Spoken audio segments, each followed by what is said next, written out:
Hallelujah hallelujah. सबको Sunday blessings. खुदावंद के ज़िंदा कलाम में से देखेंगे यहूदा का ख़त, उसका पहला बाब और उसकी 5वीं आयत से। खुदावंद के ज़िंदा कलाम में यूँ लिखा है, बस अगरचे तुम सब बातें एक बार जान चुके हो तो भी ये बात तुम्हें याद दिलाता हूँ कि खुदावंद ने एक उम्मत को मुल्क मिस्र से छुड़ाने के बाद उन्हें हलाक किया जो ईमान ना लाए, और जिन फरिश्तों ने अपनी हुकूमत को कायम ना रखा बल्कि अपने ख़ास मकाम को छोड़ दिया, उनको उसने दायमी कैद में तारीकी के अंदर रोज़े अजीम की अदालत तक रख छोड़ा। पाक कलाम के पढ़े और सुने जाने पर खुदावंद की कसरत से बरकत हो।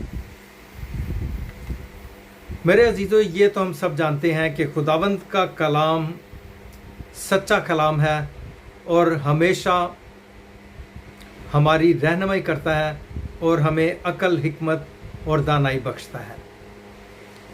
बिल्कुल उसी तरह जैसे बड़े अच्छे अंदाज में आज से 2000 साल पहले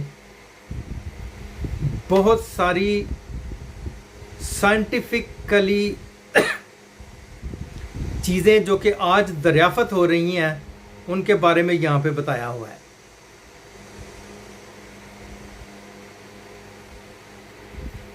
जिन फरिश्तों ने अपनी हुकूमत को कायम ना रखा बल्कि अपने ख़ास मकाम को छोड़ दिया, उनको उसने दायमी कैद में तारीकी के अंदर रोज़े अजीम की अदालत तक रख छोड़ा है। बहुत गहराई की बात है, बहुत भेद की बात है, 2000 साल पहले बताई गई। ये उन फरिश्तों का जिक्र किया गया यहाँ पे जो खुदा के चहेते फरिश्ते थे, जिन्हें खुदा ने बादशाहतें दी हुई थी, जिन्हें खुदा ने अच्छा आला रुतबा, आला मकाम दिया हुआ था।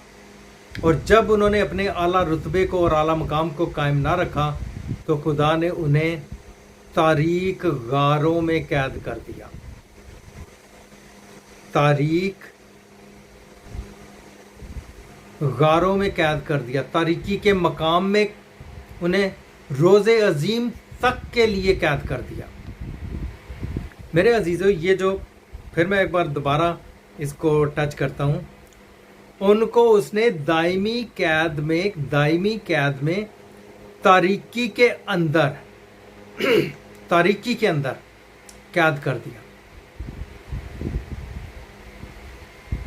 आज से 3.5 साल पहले ये तारीकी का मकाम दरियाफ़त कर सके हैं साइंटिस्ट।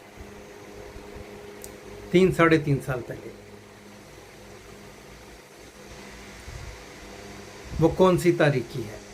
इसे साइंसदानों ने जो नाम दिया है वो ब्लैक होल का नाम दिया है। जो 3-3.5 साल पहले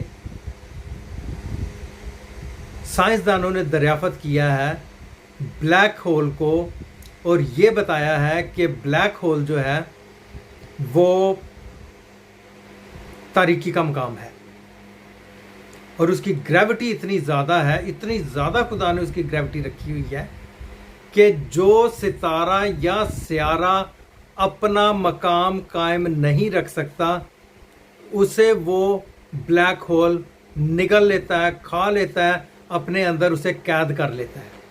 और जो कोई सितारा या स्यारा या जो कोई भी चीज़ उस ब्लैक होल के अंदर कैद हो जाती है, उसके बाद पॉसिबल नहीं है कि वो उसमें से बाहर निकल सके। कितनी खूबसूरत बात है कि खुदावंद के कलाम में 2000 साल से पहले इन चीज़ों का जिक्र किया हुआ है जो कि आज दरियाफ़त हो रही हैं और आज के बाद भी दरियाफ़त होती रहेंगी बहुत सारी चीज़ें।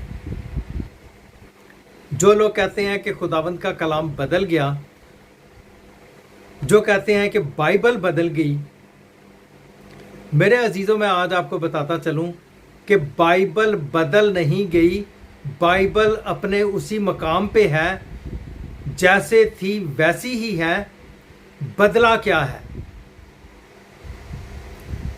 बदला क्या है, इस पे गौर करना है। बदला ये है कि पहले हम मसीह के फॉलोअर थे, खुदावंद के कलाम के फॉलोअर थे, उसके बाद हम अपने अपने नए नए मज़ाहिब ईजाद कर बैठे हुए हैं। हम अपने नए नए मज़ाहिब ईजाद कर बैठे हुए हैं और अब हम खुदावंद के ज़िंदा कलाम को बाइबल में अपनी बेवकूफ़ियों के साथ तब्दीलियां पैदा कर रहे हैं। और वो कौमें और वो मज़ाहिब जो खुदावंद के ज़िंदा कलाम में तब्दीलियां पैदा करने की कोशिश कर रही हैं, जो कि अपने अपने नज़रियात, अपने अपने मफ़हूम बना के थोप रहे हैं कि खुदावंद यीशु मसीह की पैदाइश ऐसे नहीं ऐसे हुई थी, खुदावंद यीशु मसीह सलीब पे चढ़े ही नहीं थे, खुदावंद यीशु मसीह तो दफन ही नहीं हुए थे, खुदावंद यीशु मसीह तो तीसरे रोज़ जिंदा ही नहीं हुए थे। मेरे अजीज़ों, तब्दीलियां ये हैं। हमारी बाइबल में कोई तब्दीली नहीं आई। जो तब्दीलियां आप बता रहे हो वो आप लोग तब्दीली कर रहे हो, और खुदावंद के जिंदा कलाम में आप लोगों की सज़ा पहले से बयान कर दी हुई है। अगर मुकाशफा के आखिरी चैप्टर को हम पढ़ते हैं तो वहाँ पे उन तमाम बलाओं का, उन तमाम आफतों का, उन तमाम बीमारियों का जिक्र किया गया है कि तुम लोग जब भी आके बाइबल को तब्दील करोगे तो ये लानतें तुम पे नाजल होंगी। और आज देखा जाए तो वो लानतें जो बाइबल में तब्दीली पैदा करके अपने नए मज़ाहिब को बना के बैठे हुए हैं, उन पे वो सारी मुसीबतें आ रही हैं, महसूस नहीं करती। आज भी वक्त है, खुदावंद यीशु मसीह को अपना निजात दहिंदा मानो, बाइबल पे ईमान लेके आओ, हमेशा की जिंदगी पाओ और उन आफतों, मुसीबतों और परेशानियों से बच जाओ। खुदावंद आपके साथ हो और आपको बड़ी बड़ी बड़ी बड़ी बरकत।